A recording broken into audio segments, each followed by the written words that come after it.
right, guys, thank you so much for tuning in to another episode of the One More Idea podcast. And, you know, we always open this up with a quote by Thomas Edison. He says, "I have not failed. I found 10,000 ways that won't work. All he needed was one more idea, man. One more idea. That's it. Yeah. To break through to the other side of that, whatever wall he was hitting, whatever hard, tough spot he was trying to get through, he just needed one more idea. That's it. That's all. And today, we're going to be trying to do everything we can to bring you guys that one more idea. So a special shout out to all of our followers, all of our listeners, everybody who's been sticking through with us. Yeah. We're excited to be, just expanding and doing this with a video in the office and everything that we're doing. We have a great episode in store for you guys, and I can't wait to jump in. Yeah, man. So let's not waste time, man. If you have a couple blitz ideas, I'll start off by saying that, it's the same thing goes over and over, and for those that may have forgotten, it's January.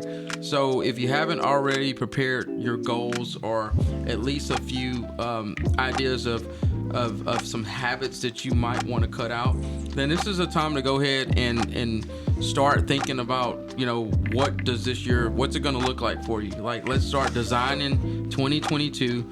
And, start thinking about some habits that you want to start implementing in your life. Good habits, obviously. And so some of our episodes are going to be about how to create better habits and how to get rid of some bad habits. But I guess what I'm saying is it's time to reflect on what you're looking to accomplish in 2022 and definitely write those down if you haven't already done that. So my first blitz idea is make sure you have your goals or your habits that you want to improve on or stop doing for 2022. So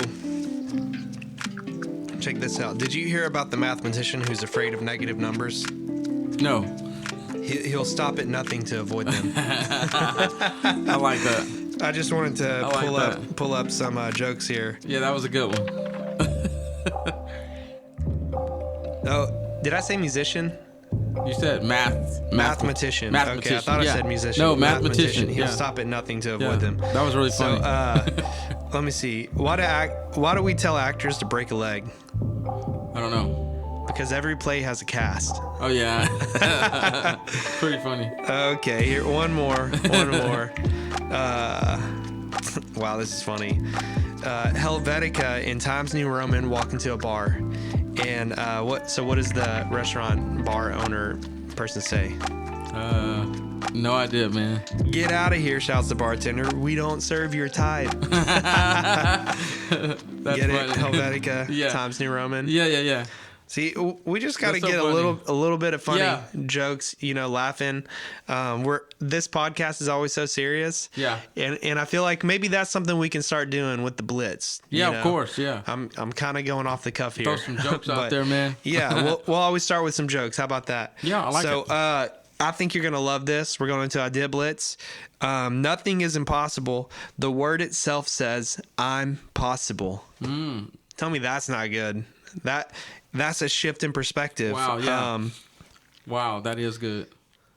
So the bad news is time flies. The good news is you are the pilot. Mm-hmm. I think I've heard that before. That's a good one. I use that a lot. Maybe not that way, written that way, but it's the idea. Mm-hmm. Here's a good one. Success is not final. Failure is not fatal. It is the courage to continue that counts. Mm-hmm. That comes back to Thomas Edison. Yeah. Yeah. And he didn't stop with just a light bulb, which was like the biggest success that I can possibly think of that somebody could have. Yeah. I mean, we have a light lighting us up right now. We have a light right there. I mean, heck, it probably even influenced like computers and TVs. Oh, yeah, of course. It's all like so many things stem from that invention is unreal. Yeah. But what if he would have let his failure for the first 100 times be final? And then even with that, 10,000 tries, man. And I'm just thinking when I try something a dozen times, yeah. And then I mess up and fail, 10,000 tries. Yeah. That is a lot of, It's the passion. It's the mindset. Because we talked about this in another episode where he thought, he just felt like it was a 10,000 step process. So he changed his whole mindset and didn't look at it like failure. He just looked at it like this is part of the process. And so Yeah. it's a mindset for sure, is what we kind of talk about a lot on our show, because everything seems to go back to mindset. How do you, what's your attitude after you get, booted off of a stage, or what's your attitude after you get fired from a job? Like, what are you going to do with it? How are you going to respond? So yeah, I love that, man. That's an awesome one. Yeah. Very powerful. Here's a good one. At the end of the day, whether or not those people are comfortable with how you are living your life doesn't matter. What matters is whether you are comfortable with it. That's Dr. Phil. Yeah. So, I do think too often we think too much about what other people think about us. Oh, yeah. Always. Instead of just marching forward to the beat of our own drum and just living the life that we've always wanted to live for ourselves, and there's never a better time than now to start pursuing your dreams. And Grant Cardone talks about, fear holds so many people back from just jumping in and just going for it, figuring out the details as you go. You don't have to have it all figured out before you start, but you just have to start somewhere. And just go for it. Yeah. I love what Grant actually says in one of his books. He says you have to jump off a cliff with a parachute and not know if it's going to open or not. And I love that, man. Take a leap of faith. Like, jump out there, start something new, and not care if you hit the ground or not. I mean, what's life if you can't take risks, calculated risks? Don't jump off a bridge without a parachute, but calculated risks, it's nothing wrong with that. And you have to do that in order for you to find out what's working, what doesn't, and make it part of the process to where if you fail 12 times, you don't quit. Because just because you're failing, you're learning. And then we talk about that a lot. Like, fail forward. Failing forward is a really good book from John Maxwell, but it talks about looking at things like, I'm just getting closer to what I want to do. I'm getting closer to the light bulb invention. It's all part of the process. And so I like that, man. That's good. Here's the last thing I want to add about the whole Thomas Edison 10,000 thing. Yeah. A lot of people, they might get up to maybe let's say 50 tries. Yeah. And then they're like, well, you know what? I'm just not cut out for this. And then they go into a whole different field when they've already invested so much into it, and because they think in their mind, well, this just isn't my expertise. This just isn't my strength. Yeah. And maybe it's not. Maybe I would go as far as to say it took him 10,000 tries. It probably wasn't his, think about all the other things he could have focused on. And it's always it is kind of a battle with that quote, because, I think we should always focus on our strengths. And when I think about that quote, I feel like Thomas Edison wasn't focusing on his strengths, because maybe he was, but to me, it took him 10,000 tries.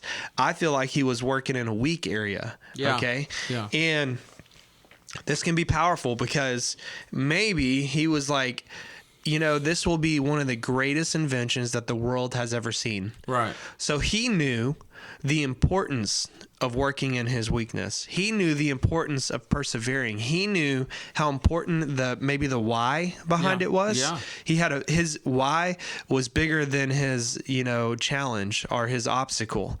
And I think, we're getting really deep here. Yeah. But it just kind of hit me earlier. I was like, ooh, that's a good point. Because, sometimes your why might be too small. And you need to find a bigger why. And especially with music, learning instruments is one of the hardest things you can do. And the people who get really good at it have a very, very, very big why. Yeah. Now, and the people who are even better at it, they don't only have a big why, but they're talented. Talent plus people. And we talked about that on our last podcast episode. Yeah. But if you give me somebody who has a huge why, who has talent, and then they have all those plus characteristics like perseverance, like passion, like courage, like teachability, great relationship builder, great attitude, they have all those other areas that require no talent, you're going to have somebody who is going to be very, very, very effective, and they're just going to magically have every door opening up for them. Yeah, and typically the most successful people they you can describe them as what you're saying. Like I've heard that, like I've read numerous books about Tom Brady is the subject, and it talks a lot about those unseen things. Like, we know he's talented, but he has these other characters that, if you compare him to Michael Jordan, they're very similar. They're very similar to Kobe Bryant. They're very similar to these top athletes. And, surely there's other people out there that are very talented, but you don't even know of them because maybe, like we were talking before in the past, that their attitude's so bad to where people don't even want to deal with them. I've literally seen multi-million-dollar athletes just get kicked off a team and no one ever signs them again because they're a cancer, man. And so they have the greatest talent in the world, but these other factors, which, man, I love that you brought that up because it kind of continues to go back to those unseen things that you don't have to have talent to have. So I love it, man. So it kind of leads me a little bit into what my big idea is for the day. And I wanted to say, before we get started, I want to introduce it. So do we think that one day, and this might be someone that has great talent, might be thinking this, man, I'm going to learn how to play a guitar, and I'm going to get a record contract and land a deal with a band and a record contract, and I'm going to be a multi-million-dollar performer. And or we have some people that might say, man, I'm going to keep playing the lottery because one day I'm going to hit it big. Like, it's always this one day, it's always this big event that people live their whole lives, striving for. And I'm not knocking if that's your goal to scratch off and win the lottery. Does it happen? Yes, it does happen. But what I have been researching and reading and just kind of studying lately has been this rule, this thing that's called the 1% rule. Very simple to remember. And what it is that what you have to do is challenge yourself every single day to become 1% better than you were yesterday. And it's very simple. It's a compound effect. And so there's a story where this king was dying, and he gave his sons an option to basically take a penny. And you guys can Google this. It's a real story. And there's a real, I guess there at the end of it, there's a what am I trying to say? Like, there's a story, a lesson or something like that to be told. And what it is that he gave one son a chance to have a penny that doubles every single day. So day 2, he'll have 2 pennies. Day 3, he'll have 4. Day 4, he'll have 8 pennies, and it just adds up and adds up. But he gave them both the option to take that or to take $1 million. And the one son said, "You know what? I'll take the $1 million." And he mocked the other son. He said, "You're stupid. Like, why would you take a penny over and over? You're never going to have more money than me." He invested the money into something similar to the stock market. This was years ago when there was royalty kings and all that going on.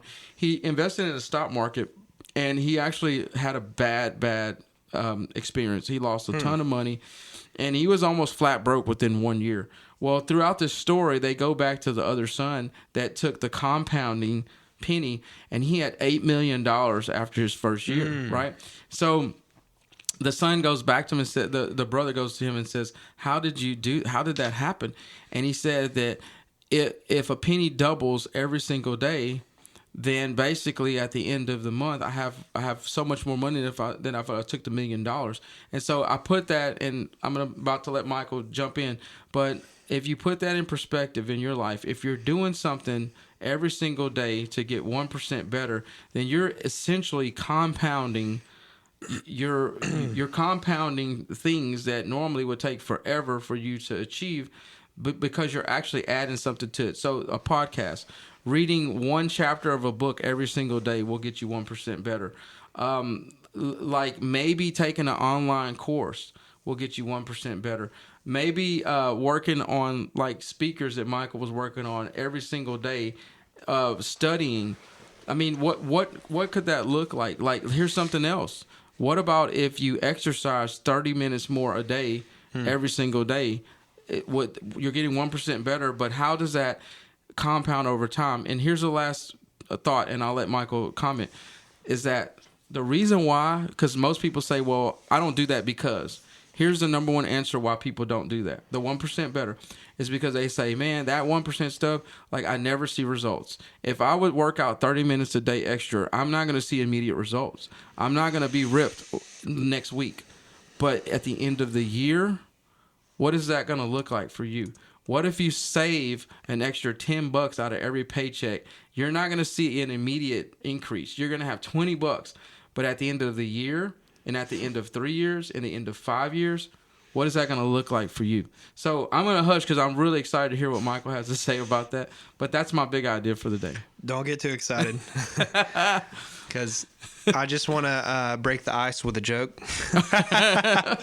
But see, we're already laughing now. Yeah. So, yes, bad dad joke. Okay. All right. Yesterday at 8 o'clock, it was very time consuming. It gets better, especially when I went back for seconds. Isn't that such a bad dad joke? That is a horrible joke, man. So that might have to be a new segment, is bad dad jokes. Bad dad joke. That's a horrible joke, man. But I had to laugh though. Joy is good for the heart. That's what the Bible says. So here's my takeaway from the 1% rule. So let's say a piece of paper, okay? Yeah. And I had a band director talk about this, and he talked about like your musical abilities. Okay. And I have lived by this probably since I was a skateboarder is where I maybe got it. I don't know where it came from. It's just like an ability that I've always had, is the 1% rule. I didn't have a name for it though. I just did it. Right. So you take this one piece of paper, and let's say every day you add a piece of paper to it. Mm-hmm. Well, in the beginning, it doesn't look like that much. Not at all. Right? Yeah. It's one more But page. as I just keep adding paper, let's say, 7 days goes by, and every day I add some more paper, a few days goes by. Or let's say every day I write a page for a book. There you go. Well, now it's getting a little bit thicker. Let's say let's say this is 40 days. Boom. That's looking thicker. Yeah. Let's say it's 100 days. Well, I actually have a big book right here. Well, now we're, how many hundred? This is, it's 75.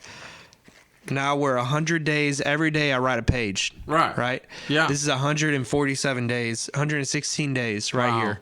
Wow. And by the end of it, if every day I write a page, then by the end of it, and we do this for 380 days, see how that 1% rule just starts to compound.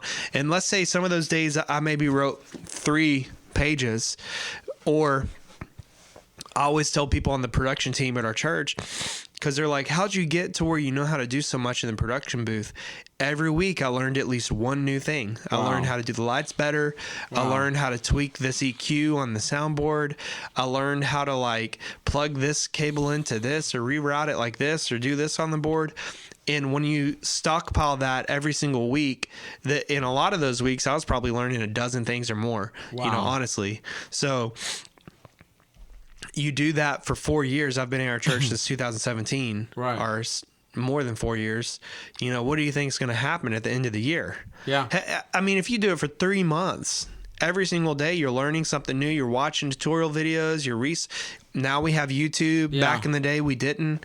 What if we had YouTube back when I tried to do my first gig? Yeah. And my cousin's like, hey, just fill it. And I'm like, you know what? I want to prepare better. I'm going to go find a tutorial video on these songs we're doing, and I'm going to watch these tutorials when he goes to sleep, and I'm just going to, stay up all night learning and prepare. Now we can do that, and there's articles, there's free articles. You can go to the library. You can read book after book after book. Man, when I started my barbecue business, I checked out, and just 3 months ago, I went to the library and checked out 14 books, more books than you're allowed to. Right. And I was like, oops, I'm sorry. And they were like, hey, it's okay. Don't worry about it. And I had a late charge I had to pay of $6, paid that.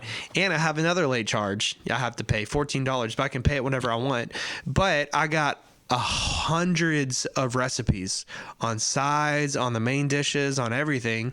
And not that I can't find them on the internet, but these are really good, phenomenal books, you know? Right. I did the same thing on small engine repair. I did the same thing. And what coming back to your idea to refocus it. Yeah. You know, all I do is I learn one thing out of all of it, and to me that's beneficial. You know, but when you keep doing it over a long period of time, people start to notice and doors start to open and abilities start to emerge. And when you apply this to more than just like one interest, but over the span of like the range of everything that's possible, you'll find yourself just like if people were to look around my office right now, you'd see pianos that I'm working on tuning. You'd see this table that my computer and stuff's on that I'm going to put a soundboard on. And I mean, and constantly, even this book, this is a sound reinforcement handbook, you know, on how to like run sound better. Right. Constantly learning, constantly improving, constantly growing.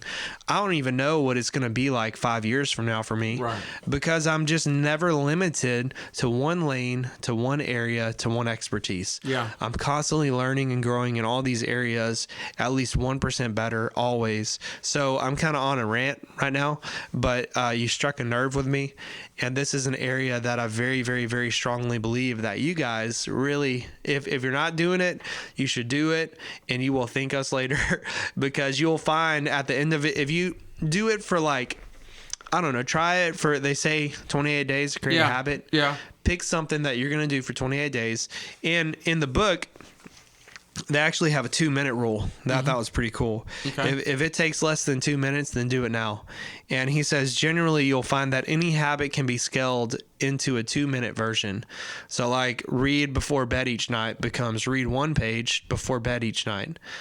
Do 30 minutes of yoga becomes take out my yoga mat. Study for class becomes open my notes. Fold the laundry becomes fold 1 pair of socks. Run 3 miles becomes tie my running shoes. So, and I remember this book because I heard the author talk about it on a podcast, and he summarized the whole book. Right. And he was talking about this idea that for a lot of people, to go to the gym and start an entire workout program is like way too much for them, you know, but he said, can they drive to the gym, sit in the parking lot, and then drive back home? Because in doing that, you're beginning the process of the habit. Because within that habit, there's a bunch of different small steps that build up the big goal that you're trying to complete. Right. So by just driving the next day, you drive to the gym, you get out of your car, you walk in, and then you walk out, go to your car, and go home. And then he said, okay, the next day, you do those steps, and then you go to a curl bar and do 1 curl. Get your bag, get in the car, go back home. Yep. And he said the next day, do 5 curls. Yeah. And what begins to happen, now you have built a habit of going to the gym. Right. And he talks about habit stacking with habits. When you do something, put another habit on it. Yeah. Like where you have your coffee machine, put like a little Post-it thing. Yeah. And when you're making your coffee, you're waiting for it. So write down all the little reminders that you need for the rest of the day. Yeah. And then take them with you and put them. So it's a pretty powerful book. Yeah. And I think that kind of goes hand in hand with the whole 1% thing is like, you know, when you're trying to, Dave Ramsey says, how do you eat an elephant? Yeah. 1 spoon at a time. Yeah. 1 bit at a time. That's awesome, man. I like your analogy with the notepad. That's pretty powerful. Another thing too in the book is that what I got from it was when we talk about habits, because obviously getting 1% better is forming better habits. But he was saying that if you want, like Michael was talking about the gym, if you want to go start working out, as soon as you get home, he was saying don't jump into your like pajamas, put on some workout clothes. And the other thing too that I got out of it was if you're wanting to learn how to, like, let's say you want to learn how to play a guitar. Well, he said put it in plain view, like put it in the middle of your living room floor where you have to see it. Because if you put it in a closet, you're never going to go get the guitar. That's why there's some books that are probably like dusty right now in your house. Can I hit on that real quick? Yeah, please. So he talks about this idea that the more inconvenient it is, and it can work both ways. A habit you're trying to kick, make it as absolute inconvenient for you to do that thing. To like, let's say you're trying to lose weight, you're trying to eat a certain way. Yeah. put all the carb inducing things and all the sugary stuff and all that in a shelf that you have to like, get on a ladder and like reach all the way to the top, all the way in the back, all the way behind, like all the good stuff you should be eating. Yeah. And then what you'll find is that you're more likely to eat the things that are easier for you to get, like put the fruit, put the vegetables within arm's reach right when you walk to where the fridge is. Yeah. The same thing can happen with habits. Yeah, exactly. So like, if you're looking to read, which is what we talk a lot about, reading and educating yourself. So, but you're getting distracted by like the TV. Well, take your remote, take your batteries out, put the batteries on the other side of the room. And imagine if you're like sitting on your couch and you're trying to grab for your remote and there's no batteries, but there's a book there. Chances are you're going to pick the book up as opposed to getting up and going to get the batteries. And he even said that if you want to be real extreme, take the TV set out of your living room and put it somewhere else and only watch it at certain times. But Michael's right. If you can make a habit you're trying to kick like inconvenient, like the chances are you're not going to do it. And on the flip side, if you're looking to read more, then why don't you have a book on your bed under your pillow next to your on your nightstand? And that way you see it and you're like, oh yeah, I need to catch up on some reading as opposed to watching TV. So the 1% rule, basically, if you're getting 1% better, then obviously if you have a bad habit and you keep doing that bad habit, then are you getting 1% better every day? Probably not.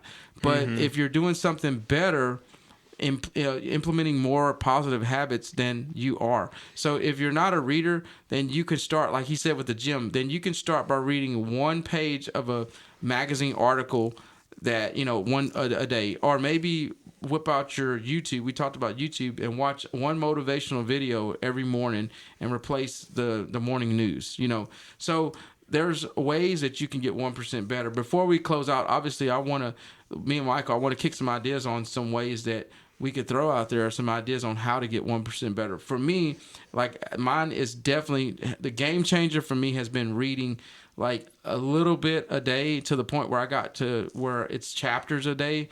And then now it's like, maybe 50 pages a day or something like that. It's gotten higher because now it's like no big deal. But at first, like reading a book, I was just like, I don't want to read. But I started small. So I got 1% better by just doing that thing. So what are some things for you, man, that you find that like it helps you get 1% better? Well, here's something I want to talk about that to really unpackage it, I think it's going to be a next podcast. But there's a book called Getting Things Done. And he really dives deep into this whole idea I'm about to talk about. But I think you got to declutter your mind. Excuse me. So sometimes we might be wanting to start a habit or do something, but we constantly forget about it. And the thing about our mind is that it reminds us at the most inconvenient time. Oh, yeah. So you want to start reading that book, but it's been a busy day and you're about to go down to bed and, you take a shower and all of a sudden you remember, oh man, I was supposed to read that book, but I forgot. Now I'm too tired. I'll just read it tomorrow. Yeah. First thing in the morning. So you wake up, you wake up a little bit late or whatever, or you're focused on other things and you're preparing breakfast and you're eating breakfast and you look at your watch, you're like, okay, oh wow, I need to leave in 5 minutes. And then you remember, oh man, I was supposed to read that book today. Right. The most inconvenient time. So true. Because you were focusing on everything else. Yeah. And then you're on your way to work and you're like, well, I have a break at lunch, about a 30-minute break, and I'll do that, at lunch. I'll just read we're just trying to read one page, so work starts to happen and you talk to somebody you haven't talked to in 10 years. Yeah. You're like, dude, you want to go grab lunch? And you're all excited about it. You're like, yes, oh my gosh, I can't wait to go grab lunch with you.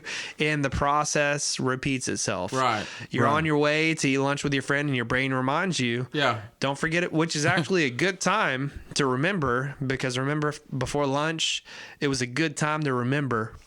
Yeah. Because you were going to be free, but then something unexpected happened, things changed, and now you're not. But you're reminded at an inconvenient time. That's right. When maybe earlier in the day, after that phone call and after that new arrangement was made. Maybe you had a 10-minute like slump where you could have read the book, but you decided to catch up on work thing. You see what I'm saying? How it all just kind of. So here's the idea: fire your administrative brain. Just fire it. Just get rid of trying to do things with your brain. Right. Because here's the problem with our brain. Research has proven that we can only focus on one thing at a time. Yeah. That's so true. And a lot of people talk about multitasking. Well, really, they're just quick at jumping from one thing to the next. And they're just jumping back and forth or jumping all over the place. Our mind, research has proven, this is a scientifically proven thing. We can only focus on one thing at a time. And that's true. Yeah. So, what you can do though, for me, it's Evernote. And remember how we talked about the one-page thing? Yeah, of course. Turns out that didn't work for me. So I scrapped that because it didn't work. And I was like, man, maybe I'm just not a list person. I'm just not going to focus on that. Well, if you remember, I went through a mentoring thing. And everybody thinks and everybody works differently. And he told me about the book. And with my personality, I work best when I just get, like, I'm an idea, like I want the faucet to just be going and not have anything stop it. Gotcha. Constant ideas, constant new things, constant production, constant creativity. So what I need to do is get rid of the things that are clogging that faucet from pouring out constantly. That's right. And the way that I do that, here's the deal with our mind. When we have a problem, remember how I talked about what happens? Right. Our minds race to solve that problem. Mm-hmm, yeah. And what'll happen, we'll get backed up on projects and goals and to-do lists because our mind can't think far enough to do that new thing. Yeah. Okay, so this is where the problem arises, is that we have a clog, right? And the clog is that we hold on to all these projects and all these ideas. And I said I was going to save it, but I'm just diving into it. This is good, man. It's good. This is really good. Yeah. So what you got to do is this book talks about the bucket, okay? When you have an idea that pops up in your mind, it is now in a bucket of your mind. And your biggest job is to get it out of your mind and onto something as quick as you possibly can. Right. Like, oh my gosh, I just got an idea. Pad. Yeah. Write it down. Rip it off. Put it in my pocket. Gotcha. How many of us have done that? Or write it on my hand so I won't forget. You know? And what happens? We forget. Because you have to have a dashboard where you keep all of your projects and all of your lists. And for me, it's Evernote. So with Evernote, I can actually put tags on different notes that I made.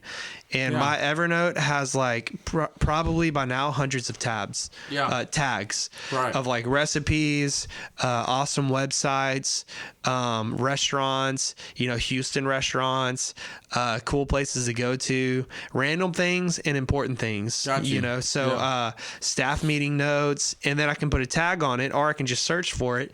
And it used to be Samsung Notes is where I did all that.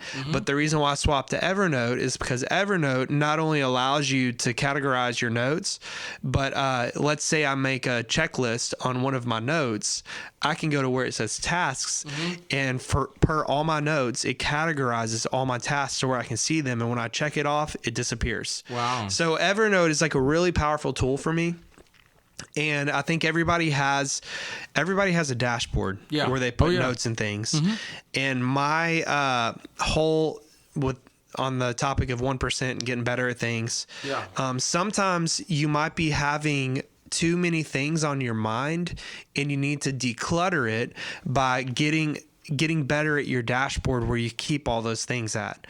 So that you don't have to constantly remind yourself. You let your dashboard do that for you. And we talk a lot about the dashboard. And you can use the other dashboard from the earlier podcast too. It can all be the same thing. But with this particular dashboard, this is where you put projects, this is where you put tasks, this is where you put like next action steps. And these are the types of things that as I have gotten better at my dashboard and things like that, my productivity and remembering things has like gone through the roof. Wow. I mean, it's just like, cause I realized that it's true that like for me, I'm not good at remembering things at the right time. I am good at remembering things because typically if you have a good, like, you don't have any mental problems or anything, you can typically remember things. Yeah. And even if you do, even more so, you got to get a good dashboard going, man. So I feel like I really, that's a lot of information. Yeah, you peeled back the onion well. I'll say that I think the not remembering things at the right time is something I think I'm probably fair to say that a lot of us struggle with that, because like if we don't put it in our phone or have something written down, then it does happen at the most inconvenient time. Just like when you leave the house, for some reason, you always think, did I turn the oven off? Did I even turn the oven on? Like your brain is already, your brain's always working. And it's like, hey, you better make sure, because you know what can happen. So it does that with ideas too. And so for me, the biggest aha that you said was that have something handy to write these notes down, because I've thought of some really good things in the past. And I was like, man, I really need to explore that more when I have time, and I forgot it. And then maybe months later, I'll see somebody else had that same idea, and they actually did something with it. Yeah. So I love that. I think if it's an app, if it's a piece of paper, then I think one step to getting 1% better every day is to jot down your idea. And actually, in this book that I got this from, it did talk a lot about journaling helps you get 1% better every day. Because if again, think about this, and this is going to be like a big aha for you guys, but the Thomas Edison quote that we talk about, do you think that on 9,998 or 99 failed times, do you think that he had something written down that said, hey, if you do this mechanically, this is not going to work? Do you think that he knew that? The failures and the documenting the failures and to write it down helped him get to that 10,000 time that he actually created the light bulb. So I think in the journey of getting 1% better, you have to write down the failures too, and you have to write down all the ideas, because that's part of get better every day. So I love it, man. If you want to, I don't know if we're at that time, but man, if you want to shut it down, I'm ready to hear what you got to say, man. So I'm writing something down. So, and I don't know if everybody can see this, but I know you probably can, Mike. So we have problems, and when we have a problem, our mind is racing to find a solution. Yeah. So here's what happens. We want new ideas all the way over here, but your brain is really smart in the sense that it's not going to tell you about something that you want to do, like that thing that you're talking about, the cool idea, the new idea. It's going to hang on to that and like bury it way deep because of the problems that it's racing to solve. Yeah. And what happens is when you take your problems and make the clutter, put all that on the dashboard into a place where your brain now realizes, hey, he found a solution for that. All you have to remember is to go look at the dashboard. So that's the solution, because you haven't forgot about it, but you trick your brain into thinking that you found a solution because your brain realizes, hey, he's not forgetting about it. He's put it in a place where he can go back and look at it. There is a solution there. So what'll happen is your brain is like, okay, now that you've solved this, it stopped racing to figure it out. Yeah. So now it can tell you about this new idea. Right now, you have declogged the faucet, and there's new ideas that are able to flow out. Of course. That your brain is like, okay, now that you've decluttered me, I'll tell you about these things you've been wanting to know about. And I have seen this firsthand. It's been a game changer for me. So when I'm starting to feel like I'm backed up and bogged down, I'll go back to my dashboard and just start like getting everything out, and then it frees me up again. It's kind of like you got to clean out your system, like clear the cache on the computer. So that's awesome. And another thing too, when we talk about putting things in this bucket to free up your brain space, is that the other purpose of your brain is to protect you from danger. So a lot of what your brain is telling you to not start that business because, well, you might not want to do that because you're not going to have a guaranteed salary, which means that, you're going to starve to death, so your brain also, you have to sometimes take those thoughts and put them in that bucket too and say, it's okay, I have a plan. I have some money saved up, so I can do this. And then once you do that, what I found is that all the ideas that flow help you become better at, you know, jumping off the ledge and starting this business, because you're not worried anymore. You're not fearful. Because again, your brain is there to protect you from, like, if our brain wasn't there to protect you, walk off a cliff and not know that, you know, you're going to probably die, you're going to hit the bottom. So there's a lot of things that you have to trick yourself into, like not spending time and brain power, like, working on whenever, if you just dump it in that bucket that Mike was talking about, you can be thinking about more productive things. So I like that, man. That was awesome. So as we close this out, Yeah. you know what time it is. Bad dad jokes. I'm going to throw another one in there. So, Mike, how do celebrities stay cool? I don't know. They have many fans. Okay. So we'll close it out with that. Yeah. You know, Albert Einstein says we cannot change our problems with the same thinking that we used when we created them. Yeah. We found out about them in the first place. So that's what this podcast is all about, helping you guys change your stinking thinking and have better thinking so that you can have that. We want to hear about that next invention or that next one more idea that you guys are going to have. Yeah. So thank you guys so much for tuning in today. And, you know, make sure to hit like, subscribe, and follow us on all the places that we're posting this stuff. And we can't wait to hear about the stories of all the one more ideas that you guys are going to have. Absolutely. Thank y'all for watching.